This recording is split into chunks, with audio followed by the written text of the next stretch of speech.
You've got to be fucking kidding me. Vincent groaned as he rubbed his face with his hands. In the several hours since he'd left to try and get a lead on the preacher, the team had started setting up the base. Frey moved damn quick, it seemed, because she'd had time to set up a basic office for him on the top floor of the building. Right now, it was just a small desk, a chair, and a secure Satyr field terminal, but that's all he really needed. Kuyina and Mach were both on the screen since he'd called to inform them of his find, only to get shut down unexpectedly. We've got a very solid lead on the Union's most wanted right now. You've never made me hold off because of bureaucratic reasons before. Why the fuck start now? Because you've never been dealing with property owned by these sorts of figures before. The security you saw, the guards and all those cameras, those are there legally, and there's a very significant stockpile of weapons in that estate, if just based on their legal paperwork. Since we can assume they've also stored illegal weapons, that just means it's even worse, Kuyina stressed. In order to get the sort of team you need to raid the estate, we need a warrant and authorization. To get the warrant and authorization, we would need approval from the people who own the estate. I think you see the problem here. Vincent groaned one more time, and then looked to Mach. Your security forces, could they mount a raid on this place? Yes, they could, and by openly attacking the property of another dragon, specifically the most powerful group of dragons there is, I'd be committing suicide. But you'd have validation when we get the preacher, Vincent insisted, only to hear the dragon snort. Vincent, let me just say that you have no idea how politics in the Draconic Senate work. If you had a recording of the preacher stating his name, his alias, his citizen ID number, and who he's working for, before his own mother confirmed this and gave her own ID number, there's a chance the Senate would still turn against me. You're talking about one of the few groups of private citizens who have armies. It's not like dealing with a gang. I've taken down powerful citizens before.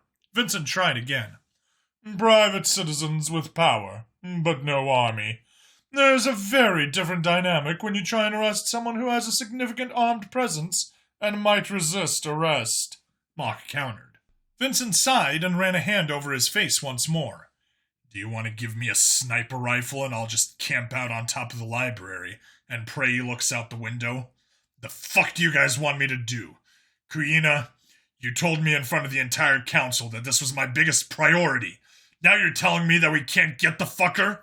You know that isn't what we're saying at all. We have to figure out a way to do this that avoids the security, but also ensures the preacher is in fact there, Kuyina said, obviously trying to think it through. Exigent circumstances, Mach said. Vincent felt like he'd heard that before, but he couldn't place it. How? It's an estate with security. What claim would we have for exigent circumstances? Kuyina protested. Vincent, you said you overheard two guards talking about setting up a new sermon. Get the lower sectors riled up against the Yervesh, correct? Vincent nodded to confirm the fact before Mach continued. Take your team to the lower sectors. When the sermon begins, I'm sure the patrol could use your help. Then you'll have some of your team trace the signal. You know where it's supposed to go, so that should make it easier. Are you fucking mad? I just formed the team. I want to get them through some training and test runs. I can't just toss them straight into the fire. Vincent protested. How many of them will die? Vincent, you're going to have to deal with dead team members in your new position. There are over 1 billion citizens in the city. We can find you replacements. The security of the many outweigh your concerns. Kuyina told him dead flat, making Vincent blink in surprise for a moment. But she continued. Even so, I don't know how that gives him exigent circumstances. He has got the signal. There's a direct line pointing him to a broadcast that is causing harm to citizens in patrol. There's no time to get a warrant. It's a very clear case. We're absolved, he's got cause, and once the preacher is dealt with, you'll see if anyone argues. Mach shrugged. But he'd only be able to use his team if that's the case, Vera mentioned. If any of them are alive, Vincent growled out. Is this because of your night with the Vernek? Mock asked, and Vincent blinked, not having expected such a question. What? That's a good point, Kuyina said with a nod. Any relationship with team members is inherently a bad idea if it will change your treatment of them. Any preferential treatment not based on performance is troublesome. How is it that you gained your position so fast again? Mock suddenly asked the Urvesh, who froze for a moment. I would maintain that my position is very much based on my performance, she finally replied, defensively. Uh-huh. Time will tell. But back to you, Vincent. How familiar are you with dealing with, relationships mixing with work? Vincent looked between the two of them on the screen as he tried to think it over. You said you were the chief of security for a large political organization. You didn't have a relationship with anyone in your organization during that time? Mock was clearly surprised to find that out, but in truth, Vincent didn't really date anyone while he was busy with that work. He did what? I thought he didn't remember his past, Kuyina said, obviously surprised and confused. He regained his memory a few days ago during one of our sessions. I will fill you in since we're working together for now, but only if Vincent agrees to it. And despite all this, I'm still his counselor. That's fine, Vincent said as he tried to think. I didn't really become chief of security until a few years ago. A few years before my abduction, I mean. Before that, I was a bit more focused on robbing banks and promoting local rights. Kuyina spoke first. Did you say robbing banks? You were a bank robber? How did you get a job related to security? How did you not go to jail? Mock waved a hand. We'll talk later. Focus right now. Vincent was thinking it over. Stacy. That was like a weekend. He had known Olivia for a while, and that night was more about being drunk and single at a wedding. That ill-fated misunderstanding with Narlissa and Carmela had ended with him getting stabbed with a fork after a week, despite the fact nothing had happened either way. He finally shrugged. No, I guess I didn't really date anyone related to the organization. Well, what's the longest relationship you had? Mock asked, and Kuyina watched him carefully. Vincent sucked in a bit of air and started to think back earlier than that. Where to start? Amanda? 3 months in high school just before he got expelled? She'd moved on to Trevor Hauser, who was a wealthier bad boy. That entire period where he worked at the factory was totally dry. Then as he had started organizing the protests against the immigrants, it was just women either in the organization or from clubs. He didn't even remember most of their names. So, as the two stared at him, Vincent finally shrugged. 2 days, a week, 3 months if you consider a high school girlfriend when we were both 15. You've never been in a serious relationship? Never? Mock asked. They were both clearly surprised. Are you considered, hideous by your people? No. Vincent scoffed and shook his head. I'm totally normal. Before you ask, there's a lot of people in my species who date constantly. Some never settle down, others settle right away. We've got a lot of cultural variance. I was just busy. And I never felt like taking people home to my mom's house was, classy. So it was just flings, quick things, more physical than anything else. He shrugged. Then a relationship with Kirana could be very poorly timed, Mock stated, before Vincent tossed his hands in the air. Is that what it even is already? I've known her maybe a week. I wanted to be nice to her when I first met her, because it seemed like she was in a shitty position and loved a man who didn't love her. Or perhaps just didn't know she could do better. She's the one who came back, and last night, or whatever period of time that was, I was drugged out of my skull thanks to this one. He waved a hand at Kuyina. Half thanks to me, she quickly amended. So it's been one night of sex. I don't even know a thing about Vernek culture, if that's her version of becoming friends or if it's something more serious. I know nothing. Vincent shrugged. Do you think you'd be distraught if she were killed in the field? Mock simply wouldn't let up, as he made Vincent try and come to grasps with something he hadn't had time to flesh out in his head. Of course I would. I don't want anyone on my team to die.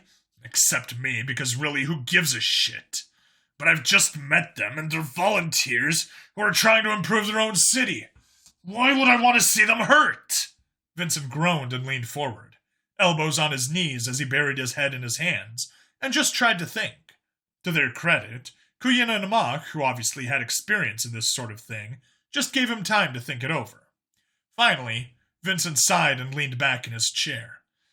I lost my father when I was young. It sucked and put me on a terrible path in life, but I survived. Of course I'd hate to see my team hurt, but this is what I've got to deal with now. We know this is a lot to deal with, Vincent, Mock said soothingly. But just bear through it another few days until we've won, and we can get you some real help, talk about all of this, and help get you some training of your own on how to manage a team. We are the good guys here, and we will win. Vincent knew that there was no actual rule that said they'd win. No proof that victory was in their grasp any more than defeat. But to hear Mock sound so sure and confident gave him hope. I know. We can just get through this and then figure it all out, Vincent said with a nod, more to convince himself than anything else. Good. Get your team ready then. Coordinate with Cavazor and get moving. You need to make your presence known if you're going to hope to rile the preacher up enough to keep him talking while you trace his signal, Kuyina said with a nod. Get to work. We need results, and I'm tired of losing as many patrol as we are. Vincent was about to ask, but he stopped. It didn't matter how many Yervesh had died, because one was too many, and he knew a lot more than that were already gone. All right, I'll get to work. Mock, if there's anything you can do to help with the possible raid. I'll see what I can do, but no promises, the dragon said with a nod. Then the call ended, and Vincent took a moment to just stare up at the ceiling of what would become his new office. There were a few stains, maybe water damage. He wasn't sure. The lives of others depended on him. That had been true for a while, but somehow having a team felt different. Just a week and a half ago, he was going on normal patrols. Now? What the fuck had happened? Why did life move so goddamn fast sometimes? Why couldn't it give him some time to fucking prepare? There was always a pop quiz. He sighed deeply, and then blew a raspberry, made a few fart noises, and groaned as he dragged himself up from his seat, quietly shaking his head and slapping his face a few times. Then he jumped up and down for a moment, and shook his arms and legs. Finally, he took a deep breath and walked out of his office, and then downstairs to the old lab where all the weapon crates were. The others were pulling on their harnesses and selecting their loadouts. What's the plan, sir?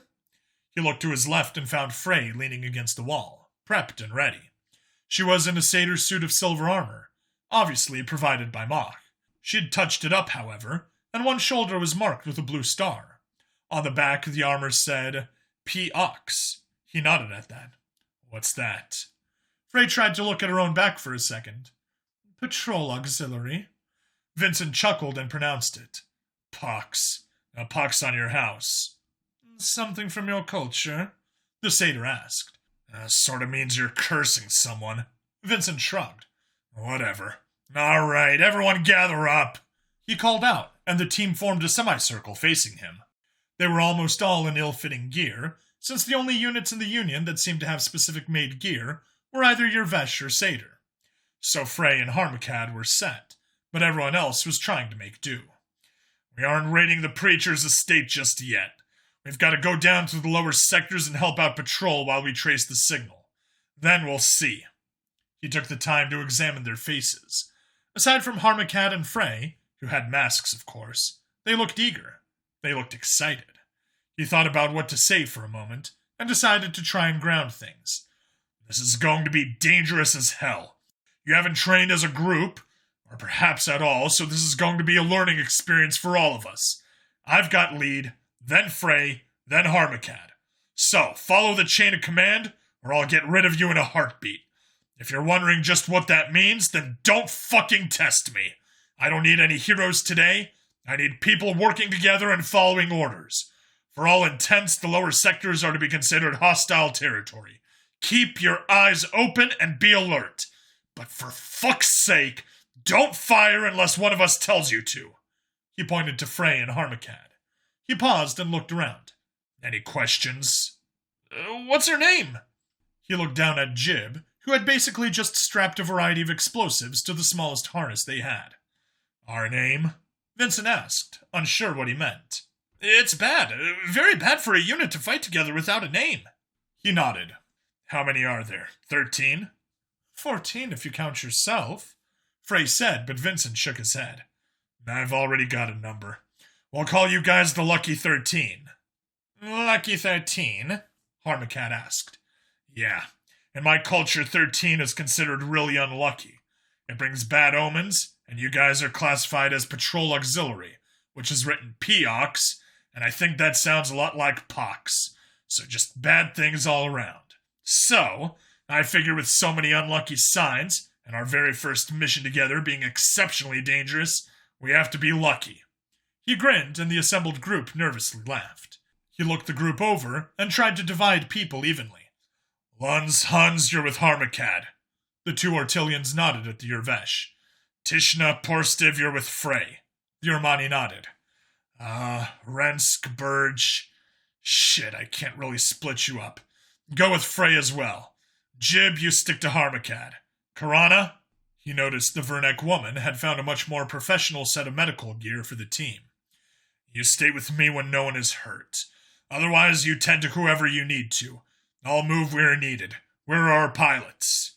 They're on the roof, warming up the vehicles Mock provided, Frey said, while Vincent nodded since that made perfect sense to him. All right, everyone move out! Vincent watched them load up into the lift, mostly looking excited still, but obviously a little more focused than before his speech. Carano looked a bit nervous, but gave him a smile.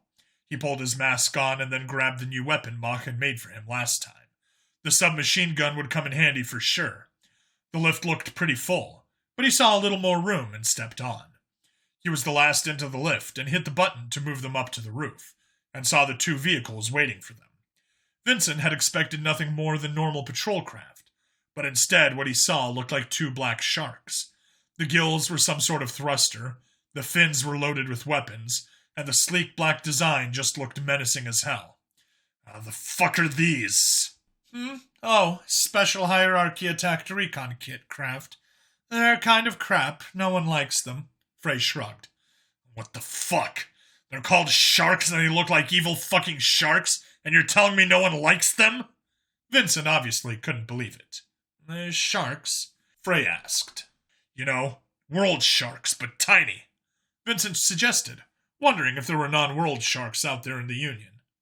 Oh, I totally see it. And yes, the name does shorten to shark. I never noticed. She shrugged. Why don't people like them? Multi-purpose. You want the right tool for the job, not a tool that does a whole variety of things. An attack platform and transport in one?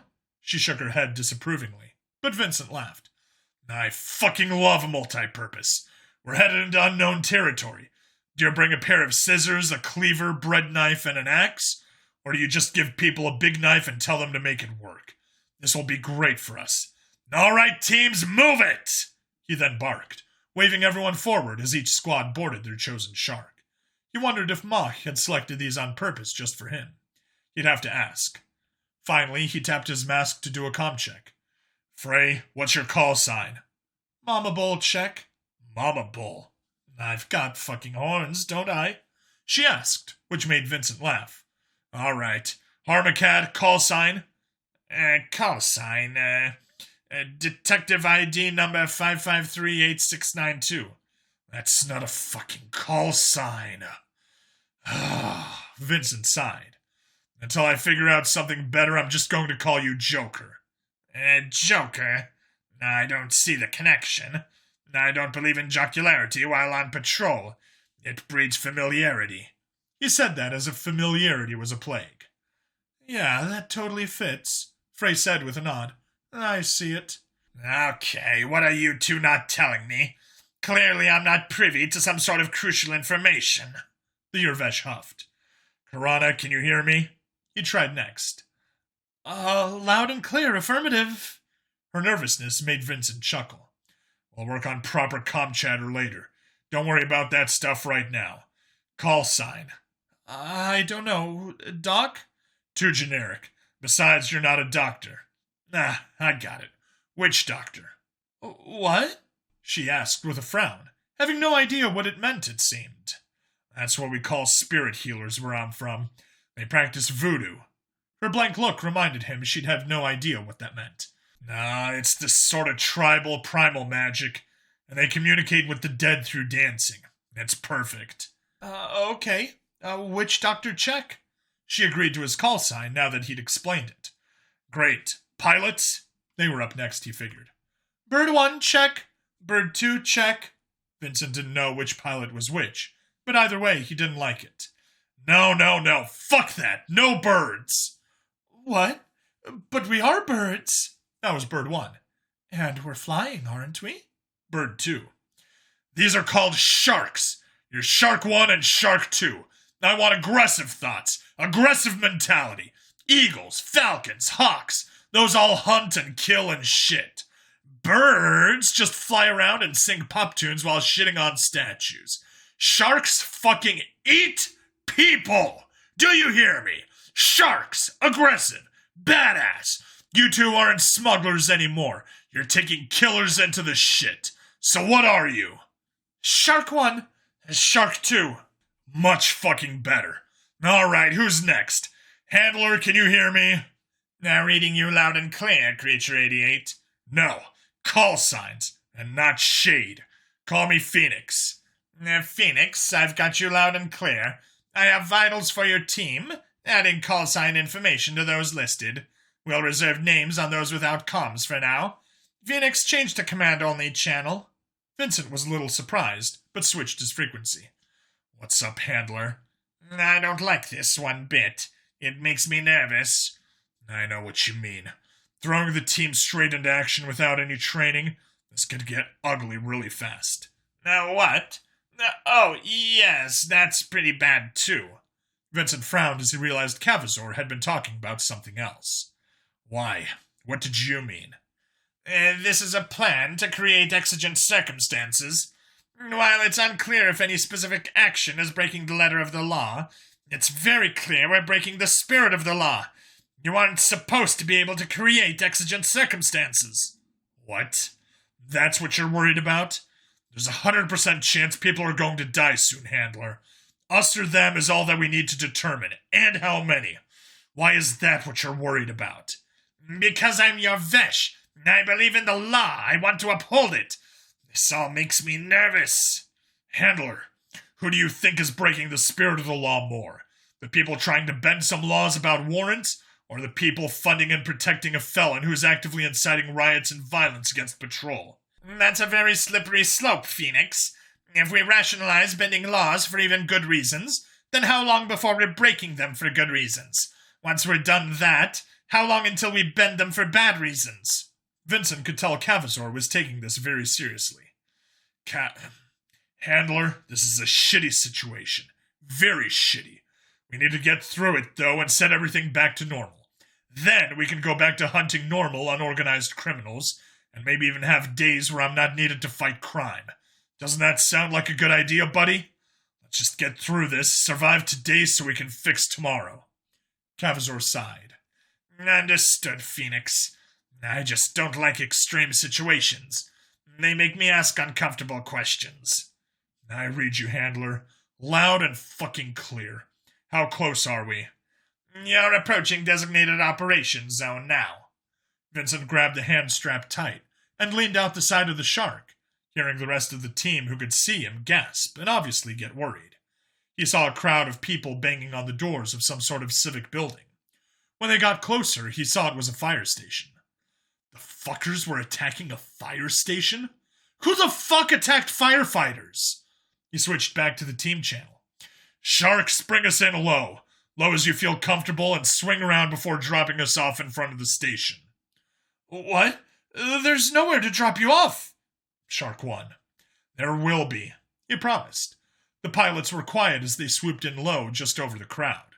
They could hear the startled and frightened shrieks of the mob as they quickly ran away from the immediate area. When the two sharks had the space to turn around and fly back, There was a nice open area for them just in front of the station. When they held still, Vincent jumped down and the teams disembarked. Sharks close support! Each craft lifted up, hovering above the buildings as they slowly turned to try and watch as much area as possible. There were still a few civilians around the area who hadn't run with the others. One was an Ortillian who was wearing some sort of cheap-looking shirt that had "Fuck Patrol" written on it. "Hey! We have the right to protest our government!" he growled at Vincent, as the rest of the team moved to clear the others away. Vincent looked up at the large Xeno and then swiftly swung the butt of his magnum up into the Xeno's mouth, making him cry out and drop to the ground, clutching at his face. "And you have the right to get hit in the fucking mouth! Get the fuck out of my perimeter!" He gave the Xeno a kick in the ass to get him scampering away. Well, if it isn't the pet shade! I was wondering when you'd show up again. Vincent turned around as he heard those words coming from the Union's public announcement screen up on top of the fire station. Sure enough, there was the preacher on the screen. Vincent looked around the area for a moment, and then lifted his magnum and fired at the drone he saw hovering down the street. As it exploded, the preacher snarled, "Stop shooting my drones! You can't silence the truth of the common people who are rising up against ya!" Vincent knew the felon couldn't see him, but even so, he firmly flipped off the screen. "Fuck you!" Then he looked to his team. "All right, Lucky 13. This area is under lockdown. We're going to move down the street and inform the citizens to return to their homes." Phoenix? That was Shark 1. Vincent looked the way the shark was pointed, and saw a more coordinated group of felons moving down the street, weapons in hand. "Change of plans. Secure the fire station. Defensive positions. Welcome to the shit, ladies and gentlemen." As they started to take a few pot shots from the advancing felons, the team began to move towards the station, but Vincent looked around and then found the other drone he knew would be there. Then he flipped that off and shot it, to hear the preacher howl in anger once more. "Fucking bring it," Vincent whispered, and then moved to follow his team.